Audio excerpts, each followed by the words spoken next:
Hello. तर मी last time जो video upload केला होता, की कोणती तार कशासाठी यूज करायची.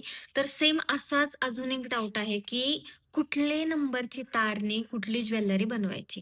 तर आता आज मी तुम्हाला हेच सांगणार आहे. तर हा व्हिडिओ नक्की शेवटपर्यंत बघा.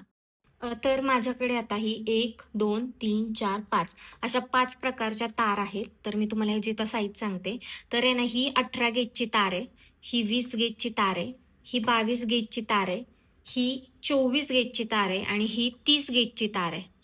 आता जशी-जशी साईज वाढणार म्हणजे नंबर जसा-जसा इन्क्रीज होणार तसं-तसं साईजची म्हणजे हे तारेची जी साईज आहे ती पातळ-पातळ होत जाणार. आता ही 18 गेजची आहे तर ही जाड आहे. ही 20 गेजची त्यापेक्षा थोडीशी कमी आहे. ही 22 गेजची त्यापेक्षा थोडीशी पातळ आहे. ही 24 गेजची ही त्याच्यापेक्षा जास्त पातळ आहे आणि ही 30 गेजची आहे तर ही पूर्णच पातळ आहे. म्हणजे ही आपली 0.3 ची जशी असते ना तार, तर तशाच टाईपमध्ये आहे.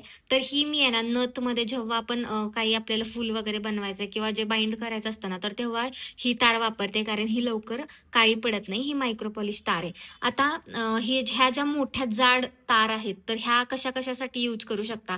तर तुम्ही जेव्हा प्रेसची नथ बनवता ना, तर प्रेसची नथ बनवताना ही तार यूज करू शकता. त्यानंतर आपलं मंगळसूत्राचं जे पेंडंट वगैरे आपण बनवतो, तर तेव्हा आपण ही जाड तार म्हणजे ही हलत नाही, त्यामुळे ही तार वापरू शकतो. आता जेव्हा इअर कप्स वगैरे बनवत असेल ना, तर तेव्हा मी ही सुद्धा तार वापरते.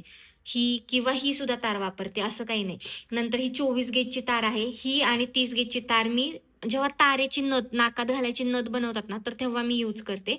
आता ह्यानी सुद्धा ही इझिली नाकामध्ये जाते, ही पातळ तार असल्यामुळे. तर त्यामुळे मी ही पण यूज करते आणि ही पण यूज करते.